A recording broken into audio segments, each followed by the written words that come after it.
Hello and welcome to Read Becca.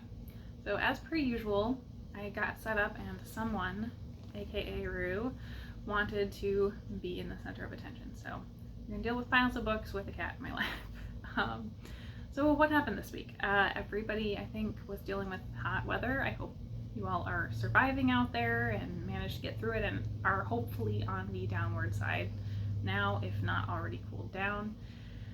For me, the weather was hot, but not as hot as elsewhere. But we got storms every single day, so it was very wet and humid and gross here. We had some flooding, but that's not too out of the ordinary. It didn't impact me really in any way. But just really, really odd to have that pervasive of storms consistently for a whole week, and just really extreme humidity.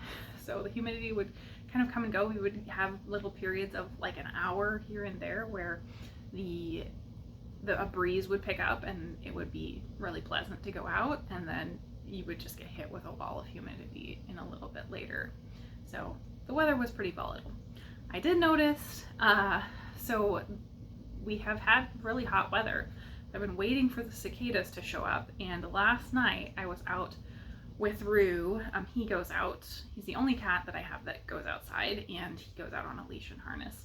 So I have to follow him around, and he was doing a firefly hunt really well and noticed the cicadas were out making their noise. So they apparently have finally shown up.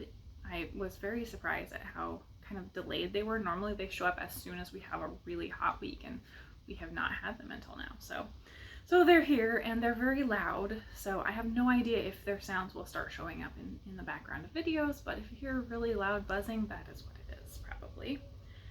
What else has gone on? In terms of bugs, additionally, I had a really wild week of being completely attacked by ants in my house. So I've never had a real serious ant problem. We always get ants here, but they just are extremely, extremely determined to get in my house this year.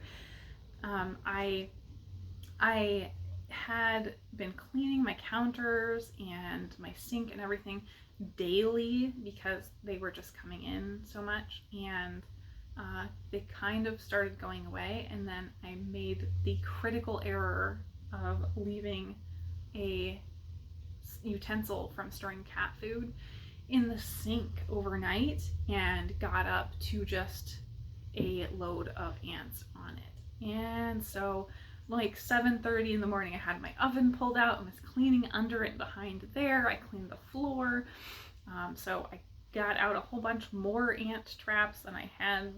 So that seems to have cleared them up now after another day.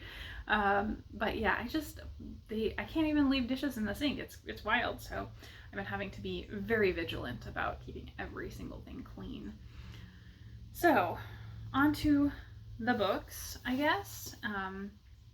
Obviously it is the 4th of July weekend here, so I have a 3-day weekend. So I'm looking forward to getting some extra reading done, really.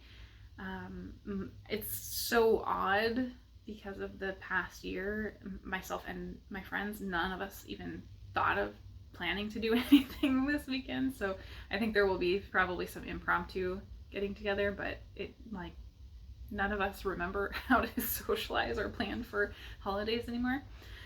Normally there would be really major events here, but I'm happy to keep it low key. I really like doing that. So I will probably spend most of my time reading. And that's what I've already done so far since I finished work yesterday. So what did I finish? So first up, I guess we will talk about Chaos on CatNet. So Chaos on CatNet ended up being extremely enjoyable. I really liked it.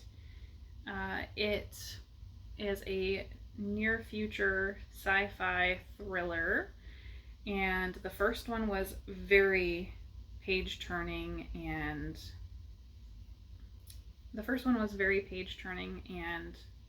excellent.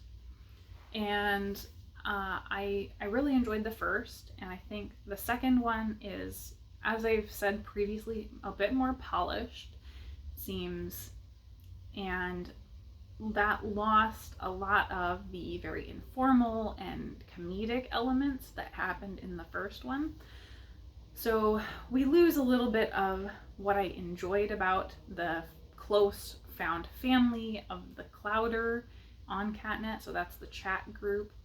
The chat group shows up, but very rarely. And the premise of this one is that Steph now is moving to yet another new school, and she meets another girl who is brand new to this school. And the school specializes in kids who kind of haven't had a normal education path. So this other girl, Nell, has been homeschooled her whole life, and she is coming from an ultra-religious background, and her mom has disappeared. So now she's moved and started at the school because she is living with her dad. And she, in this ultra-religious background, doesn't want to admit that she's coming from a cult, really, but it's a cult. So it gets into that cult element. It gets into also conversion camps. So trigger warning for that, and some homophobia. But overall, this series is very LGBT friendly. There is great diversity there in terms of representation. And even her dad has a wife, he has a girlfriend, and his wife has a girlfriend, and they all live together. So there is, I guess, co-parenting situation with a poly relationship. And so that is portrayed really positively in this book as well. And I enjoyed that element of it. And then we see the AI here gets kind of more involved than previously by getting robots to do things. And we hadn't really seen that before. We had a little bit, but it just hijinks ensue basically. So where things kind of get into the thriller element, so obviously we have this religion aspect, and they're a survivalist group. But we also have these apps online, and they're kind of like Pokemon Go style games where you're doing things out in the real world. And the one that the girls get involved with is the Mischief Elves, really. And it's increasingly getting people to do strange things out in the world, and people just don't really question it because it's somebody else telling them to do things. And so we have this app that's telling them to do things, and it's getting to the point where it's having them steal things, and they're a little bit more and more nefarious. So we have this question of, is there someone behind it? Is there another AI? And so it just is an absolute page turner. So then last night and this morning I finished up QualityLand, as well as You Look Like a Thing and I Love You. And overall, I really enjoyed both. I think they're probably 4.5 to 5 stars. And I will do a dedicated review of those together, because it was wild reading You Look Like a Thing and I Love You and QualityLand together. I mean, by pure coincidence, well, not by coincidence. They're obviously my interests. That's why I picked them up. But they have so many similarities and overlap in the things that they're talking about how artificial intelligences work. So I really enjoyed that, and I definitely want to talk about some things to do with that. So I will be doing a dedicated review. I will probably try to do that as soon as possible before I start losing my thoughts about it. So I finished that. So 3 things. I'm very happy with that for this week. I also, because I finished up Chaos on CatNet on my Kindle, I realized I didn't have anything coming in from the library or active from the library on ebook at all, because I've been doing so many physical books. So this morning I grabbed my Kindle going out the door with the dog and didn't have anything in progress there or anything waiting that I needed to start. So I looked at my actual Kindle catalog that I've got, and of course I have tons of stuff. So I actually picked up the Princess Game from my Kindle long lengthy backlog, and that is one of the Far Away collection from Amazon. Most people know of the Forward collection that's Emergency Skin by N.K. Jemisin came from. And they're short novelettes, short story novella length things. And the Far Away collection came out last December, and it's all fairy tale inspired. They're not, most of the stories have not been fairy tales that I've read, and I think I have one left to read. But this one was so compelling. It was really incredible. And I saw where the ending was going, so that wasn't a surprise, but the execution was so good. This was the longest one as well. So I think it was by Soman Chainani, who I've never read from before, and I had actually started reading this without checking who the author was, and I have Chainani's School for Good and Evil, so that basically just made me want to go pick those up very soon. But this is all about the princess game. So we've got a set of murderers called the Princess Murders, and the whole layout of this is the investigation of that. So it's questioning and officers' recordings from one of these officers that went undercover at a high school. And so then they're questioning the students that he basically became friends with while he was undercover at this high school. So it's kind of one of that goofy plot of the adult pretends to be a teenager and infiltrates the high school. But it's not played goofy.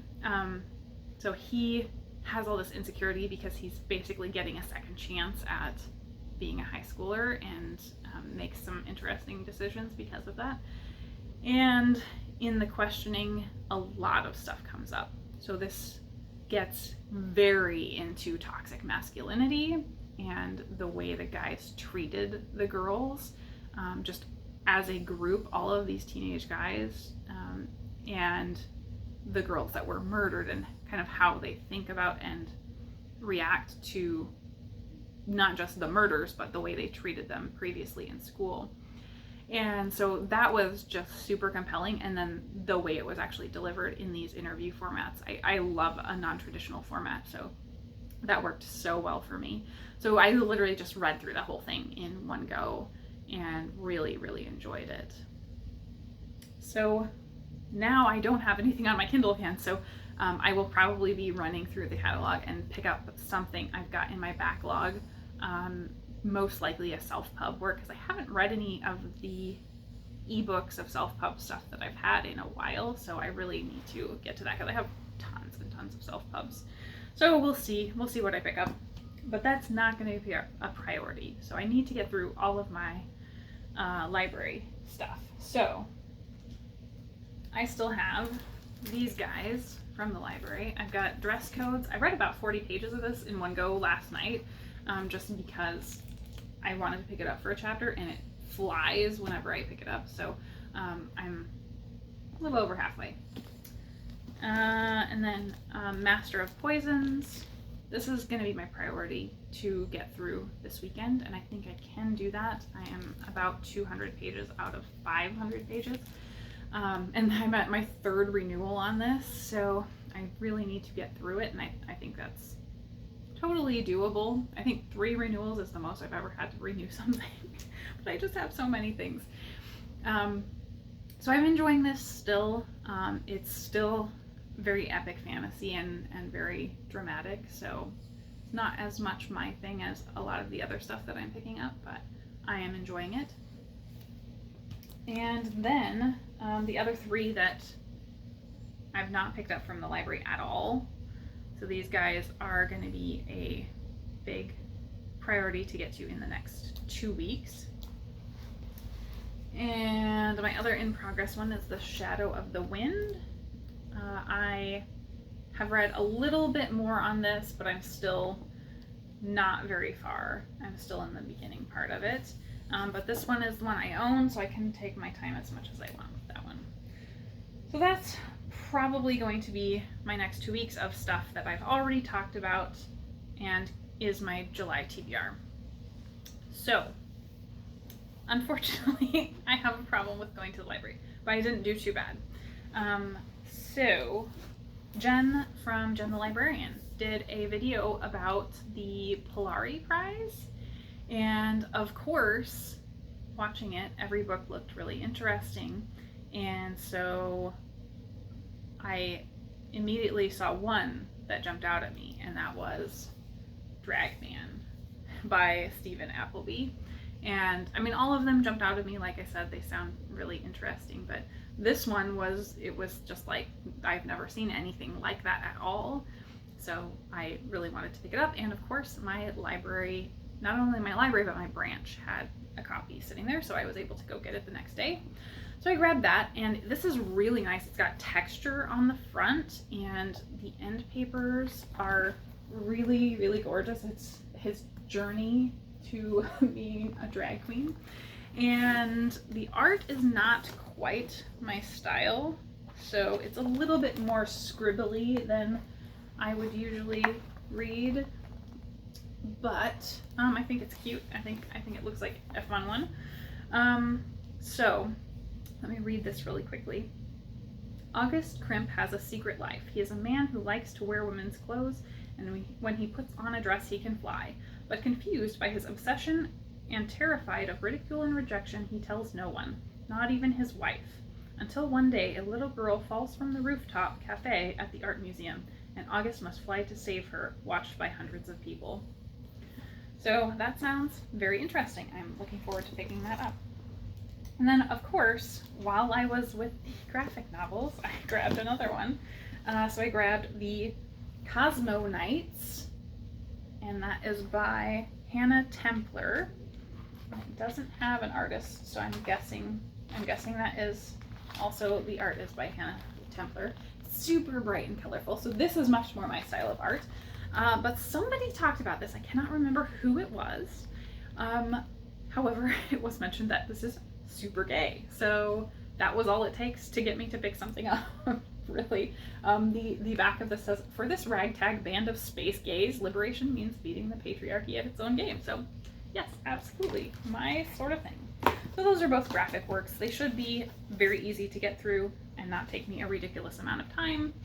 So hopefully I will be able to get through all of this in a couple of weeks, fingers crossed. And then I don't think I mentioned it in my video last week, but I did mention it in the description that that is my July TBR, really, because I'm gonna do a surprise mid-month TBR, probably for around the 17th-ish, maybe.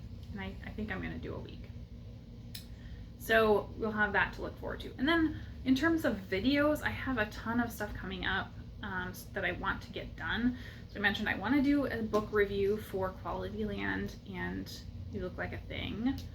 So that I need to do. I need to do Women Talking, because my reread I loved, and I want to talk about that one.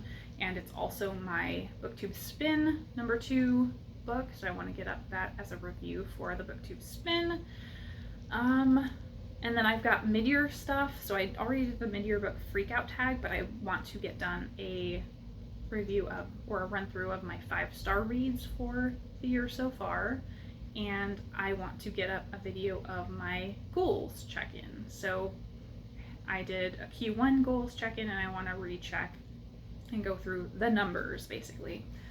So I've got all of that upcoming. I also already have my Translate-a-thon wrap up, so that should be coming soon. I just need to get that uploaded. So yeah, so that's it for me this week, I think. Hopefully this weekend I will get a ton of reading done and actually be able to return some of these library books. And since I have the 3-day weekend, I think that is doable. So that's it for me. Hope you guys have a great reading weekend, and a great 4th of July. Take care of your fingers if you will be lighting any fireworks. And I will leave you with some weather footage. Looks like I'm inside of a waterfall.